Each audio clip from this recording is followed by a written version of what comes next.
कहानी की शुरुआत में हमें मार्शल आर्ट के बारे में बताया जाता है कि प्राचीन काल से टैटसेरियों का मार्शल आर्ट प्रचलन में रहा है। ये मार्शल आर्ट दुनिया भर में बढ़ा और चढ़ा है। इसके कारण बहुत से मार्शल आर्ट बने हुए हैं। जो पुराने लोग थे उन्होंने इस मार्शल आर्ट को 9 स्टेज में डिवाइड किया है। फर्स्ट स्टेज है एनर्जी अब्जॉर्बिंग, जिससे हम इवान एनर्जी बटोरते हैं, जिससे 500 लेव होने पे हमारा फर्स्ट स्टेज हो जाता है। फिर सेकेंड स्टेज पे 1000 ऐसे ही करके सब में बढ़े जाते हैं। इसके पूरे 9 स्टेज हैं, जिसके कारण ये मार्शल आर्ट 9 स्टेज में बांटा गया है। अलग अलग परिवारों में अलग अलग मार्शल आर्ट बटा पड़ा है, जिसके रूप में ये अपने जीवन शैली में इसको अपना रहे हैं। ए फैमिली, वाई फैमिली और बहुत से अन्य फैमिली हैं जो ये मार्शल आर्ट को अपनाई हैं। फिर हमें एक सिटी का सीन दिखाया जाता है जिसका नाम मॉरिस सिटी रहता है, और ए फैमिली का ये सिटी है जो शहरों में आने से काफ़ी पीछे है। फिर हमारे एमसी को दिखाया जाता है। हमारा एमसी कहता है मेरा नाम एचएन है और मैं स्टेज 2 पे हूँ और ये फैमिली का मैं वॉरियर हूँ।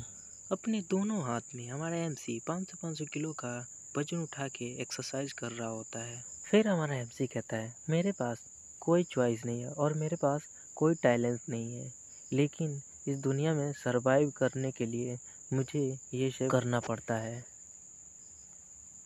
फिर जोर से एक लाइट चमकता है और बीम की तरह हमारे एमसी के ऊपर गिर जाता है। गिरने के बाद वहाँ पे ब्लास्ट हो जाता है। फिर सीन शिफ्ट होता है, हमें किसी घर का सीन दिखाया जाता है। फिर हमें किसी का हाथ दिखाया जाता है, वो लकड़ी जला रहा होता है, वही हमारा एमसी होता है। फिर एक लड़की कहती है, फिर वह हमारे एमसी से वह लड़की कहती है ए चैन, मुझे नहीं लगता कि तुम्हें यू के खिलाफ लड़ाई करना चाहिए। फिर वह लड़की हमारे एमसी से कहती है आज मुझे ठंड नहीं लग रही, कौन जानता है कि शायद मैं कल या कुछ दिन में ठीक हो जाऊंगी, चलो आप इसे रहने दो। फिर हमारा एमसी कहता है क्या तुम अपने बड़े भाई पे भरोसा नहीं कर सकती याओ? मैं स्टेज 3 पे आ गया हूँ और मेरी क्षमता उसके बराबर हो गई है, इतनी डरने की ज़रूरत नहीं है। फिर हमारे एमसी की बहन कहती है अरे भाई आप मत जाओ ना, मुझे घबराहट हो रही है। यही परिवार बहुत बड़ा है और उनके पास बहुत धन दौलत है और हमारे पास मैं और तुम, इसलिए आप मत जाओ ना। फिर हमारा एमसी गुस्से से लकड़ी तोड़कर कहता है क्या तुम डर रही हो? हालांकि मेरे पास कोई पावर उतनी नहीं है, लेकिन हम लोग बहुत ताकतवर हैं और जो हर मैं तुम्हारे लिए लाने जा रहा हूँ वो 200 टेल का है, तो क्या मैं उसे जुटाकर तुम्हारे लिए लेके आऊँगा, तुम परेशान मत हो। फिर हमारा एमसी कहता है जब मैं 2 हफ्ते पहले इस माउंटेन पे गया था तो मुझे ये हर मिल चुका था, तो मैं तोड़ के ला ही रहा था, तब तक किसी ने आके मेरे चेहरे पे एक घूंसा मारा। फिर मैंने पूछा तुम मुझे मार क्यों रहे हैं? फिर कह रहा है कि ये आउटर सेक्ट बुली AU है। और फिर हमारा एमसी कहता है कि तुम मुझे मार क्यों रहे हो? वो मैंने जींस ढूंढी थी, वो मेरी है। तो वो कहता है नहीं, ये तुम्हारी कैसे हो सकती, ये मेरी थी और मैंने इसे ढूंढी थी। और ये फिर वह गुस्से से कहता है क्या तुम मारना चाहते हो कुत्ते कहीं के? हाँ, तुम्हें दिखाई नहीं देता मिस किंगरू के पैर में चोट लगी है? हाँ, तुम मुझसे जल्दी माफ़ी मांगो। फिर हमारा एमसी कहता है मुझे अपनी बहन की सर्दी के इलाज के लिए ये जड़ी बूटी ले जानी होगी, समय नहीं है, आप मुझे छोड़ दो।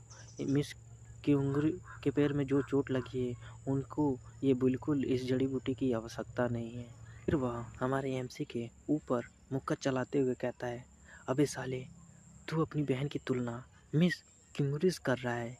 हाँ, ये कहकर जोर से मुक्का मारता है हमारे एमसी पे, तो हमारा एमसी पीछे जाके गिरता है। फिर हमारा एमसी गुस्से से कहता है धिक्कार है मेरे ऊपर, मैं इतने सालों से इसे ढूंढ रहा हूँ और मुझे आज एकमात्र ऐसा जड़ी बूटी मिली है कि मैं इलाज कर सकता हूँ, लेकिन मैं अपनी बहन के लिए ले जा भी नहीं सकता। ये मेरे से एक लेवल बड़ा है, लेकिन मैं यहाँ से निकल नहीं सकता। एकमात्र रास्ता है कि मैं यहाँ से कैसे भी करके चला जाऊँ और इस मामले में ना पड़ूँ। निकल तो सकता नहीं। फिर हमारा एमसी गुस्से करता है, हे यू, मैं तुझे चैलेंज करता हूँ। फिर यू बोलता है, हाँ तू साले इस जड़ी बूटी के लिए चैलेंज कर रहा है, चल मैं तुझे 2 हफ्ते के लिए कहता हूँ, तू उसके बाद तैयार होके आ जाना, हम लड़ेंगे और 2 हफ्ते बाद मैं तुझे मार दूंगा। वो अपना ऑरा रिलीज करने लगता है। फिर हमारा एमसी कहता है, हाँ तू नहीं जीतेगा, मैं ही जीतूंगा। फिर हमारा एमसी अपने मन में सोचता है, ऐसा जड़ी बूटी जो सामान्य जड़ी बूटी से 10 गुना तुलना में प्रभाव करती है, जो ठंड को दूर रखने में सक्षम है। फिर अपनी बहन से कहता है, तुम्हें सर्दी लग जाएगी, तुम अपने आप को ढक लो। फिर हमारा एमसी फिर सोचने लगता है कि भले ही याओ इससे ठीक नहीं हो पाएगी, लेकिन उसकी ठंड तो काफ़ी हद से ज़्यादा ख़त्म हो जाएगी।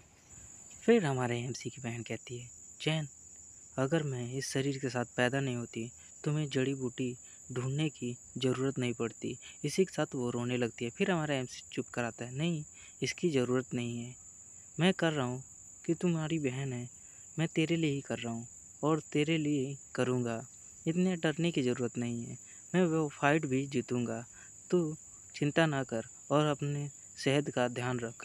फिर हमारा एमसी मुट्ठी बांध के कहता है, इतने दिन के बाद मैं जब से उसे चुनौती दिया हूँ, तब से मैं अपने शरीर को आराम भी करने नहीं देता। मैं तब से लगातार प्रैक्टिस करते जा रहा हूँ और मैं अपनी क्षमताओं पे अधिक उतरते जा रहा हूँ। ऑल राइट, मैं अब हारूंगा नहीं और मैं जीत के आऊँगा ज़रूर। फिर सीन शिफ्ट होते ही हमें एक लेन का फाइट अरीना दिखाया जाता है। फिर 2 लोग बातें कर रहे होते हैं। पहला बोलता है, ये लाओ, क्या तुम्हें पता है क्या हो रहा है यहाँ? लगभग 3 या 400 लोग यहाँ लड़ाई देखने आए हैं। फिर दूसरा कहता है, हाँ मुझे पता है यहाँ फाइट हो रहा है, या फाइट अरीना में क्या होगा।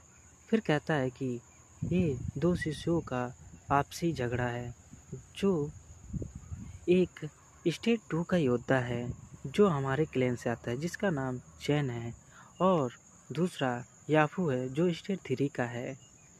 ये दृश्य देखने में मज़ा आएगा, हमें इसे मिस नहीं करना चाहिए। फिर पहले वाला व्यक्ति कहता है, इसके अलावा ये चैन मामूली व्यक्ति है, फिर भी उसने मुसीबत मोल लेने की कोशिश की। जो एक लैन है उनके खिलाफ, उसकी हिम्मत कितनी बढ़ गई है। लगता है याहू उसे निश्चित रूप से हरा देगा, बस हमें देखना चाहिए। फिर दूसरा कहता है, हाँ सच में ये चैन पूरा बेवकूफ़ इंसान है जो उसने हिम्मत दिखाई है। फिर कहता है कि उधर देखो, मिस ए निकल के आ रही हैं, वो कितनी खूबसूरत है। सब उसे देखकर लार टपकाने लगते हैं और चेयर भी कर रहे होते हैं और वो अपनी खूबसूरती में एकदम खोई रहती है।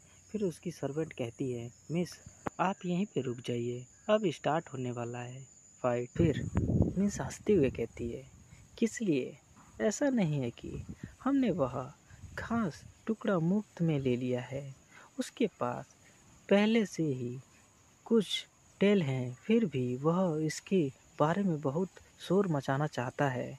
अच्छा ठीक है, अपनी वर्तमान दुर्स के लिए वह केवल स्वयं ही को दोषी ठहरा सकता है। उसका मुझसे क्या संबंध है और किससे पाला पड़ा है? फिर उसकी सर्वेंट सोचती है, ये कितनी डरावनी है, और ये सोचती नहीं है कोई मर भी जाए।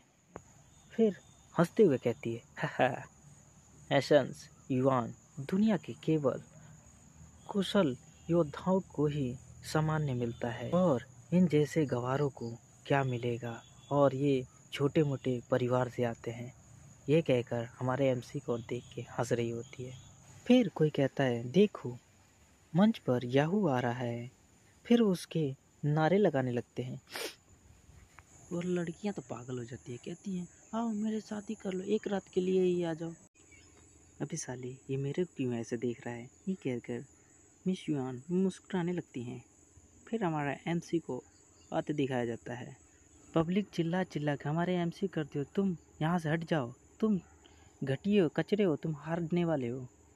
चुप्पी हमारे एमसी से कहता है हा, मुझे कहना ही होगा कि मुझे उम्मीद नहीं थी कि तुम आज सचमुच यहाँ पे आ जाओगे चैन।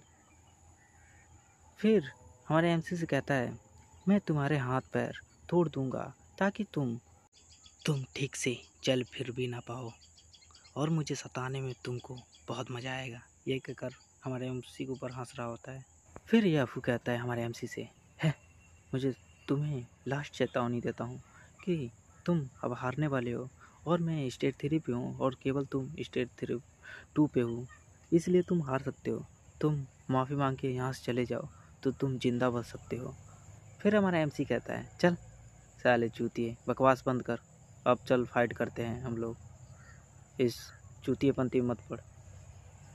इसी बात सुन के याफू गुस्सा हो जाता है, कहता है बे साले क्या बोला तू, अब तू मरने वाला है। तो हमारे एमसी के ऊपर अपने मुक्के से हमला कर देता है। हमारा एमसी उस पंच को आते ही देखता है। फिर याफू कहता है ये गार्बेज ही रहेगा, मेरे पंच की स्पीड भी पकड़ नहीं सकता। फिर हमारा एमसी उसे देखकर अपना मुक्का और उसका मुक्का दोनों टकराते हैं अपने मुक्के को।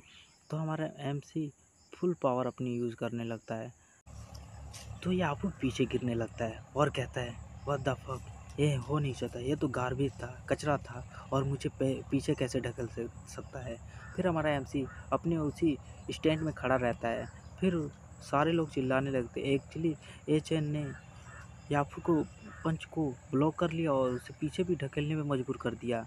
फिर याफू गुस्सा होने लगता है, कहता है इम्पॉसिबल, ये कचरा ही रहेगा, ये मैं पीछे नहीं हट सकता, मुझे लड़ना ही होगा। और बहुत गुस्सा हो जाता है। फिर याफू कहता है मेरे मुक्के की पावर 1600 पाउंड की थी, वह तब भी उसको रोक लिया, ये तो अभी दूसरे स्टेज पे है। फिर याफू कहता है तू अभी लकी था, इसलिए मेरी पंच को तू झेल लिया, अब की बार नहीं झेल सकता। फिर हमारा एमसी कहता है हाँ ये सच में इसकी पावर थी, मुझे तो नहीं लगता है इसकी पूरी पावर थी। याफू हमारे एमसी पर दोनों हाथों से हमारे एमसी के ऊपर हमला कर देता है। हमारा एमसी शॉक हो जाता है लेकिन उसे रिफ्लेक्ट कर देता है। रिफ्लेक्ट करता है तो याफू कहता है हाँ फिर बच गया ये नहीं हो सकता। फिर अपने मुक्के से हमला करने लगता है, कहता है अब इससे बच के दिखा। फिर वो दोनों में क्लैश होने लगता है। फिर हमारे एमसी को गाली भी दे रहा होता है। फिर हमारा एमसी कहता है हाँ इस सड़े हुए मुक्के से कैसे बचूंगा, ये तो मेरे बाएं हाथ का खेल है। हमारा एमसी भी अपने फुल पावर से उस पर हमला करने लगता है। दोनों की पावर इक्वल होने के कारण दोनों का पंच एक दूसरे से क्लैश कर रहा होता है। फिर सारे लोग शॉक हो जाते हैं, कहते हैं हाँ मैं सोचा था एचएन तो अभी स्टेज 2 का है तो कैसे हमला कर सकता है, उसके पंच में इतनी पावर कैसे आ सकती है। ये कहकर सारे लोग दंग हो जाते हैं। फिर मिस कहती है एचएन में जो दिखता है उससे ज़्यादा है, लेकिन क्या हमेशा से वो अपनी ताकत छुपा रहा था,